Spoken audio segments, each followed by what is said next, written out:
هذه الشعلة اهداء لمرام طالب من سميتها مرام شاهين. يا حروف الشعر يا جزل القصيد،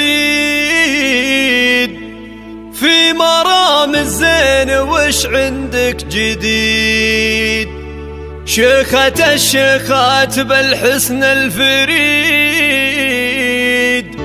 في ثناها تاهت أفكار الخيال.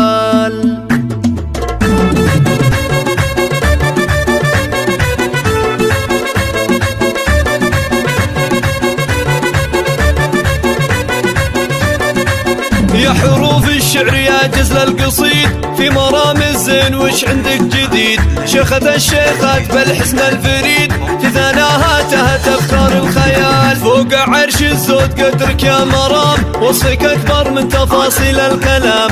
في مقامك سكت قافي باهتمام، والمعاني حايرة من هالجمال. ذوق وأخلاق وذرابه يوم صقر، وجهك الباهي بنوره كالبدر، والمحاسن كلها بك تنحصر. يا سمو الزين يا كل الدلال، أم صقر يم الخصال الراقية، يا مرام العالية والغالية.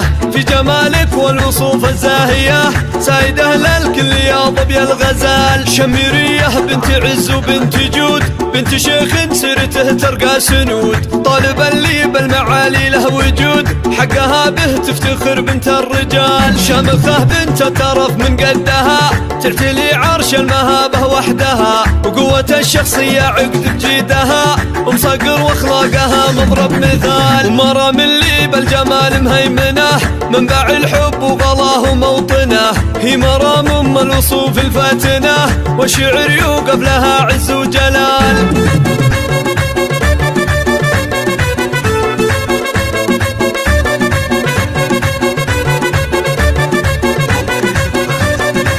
يا حروف الشعر يا جزل القصيد، في مرام الزين وش عندك جديد؟ شيخة الشيخات بالحسن الفريد، في ثناها تهت أفكار الخيال. فوق عرش الزود قدرك يا مرام، وصفك أكبر من تفاصيل الكلام. في مقامك سكت قافي باهتمام، والمعاني حايرة من هالجمال. ذوق وأخلاق وذرابه يوم صقر، وجهك الباهي بنوره كالبدر، والمحاسن كلها بك تنحصر. يا سمو الزين يا كل الدلال، أم صقر يم الخصال الراقية، يا مرام العالية والغالية.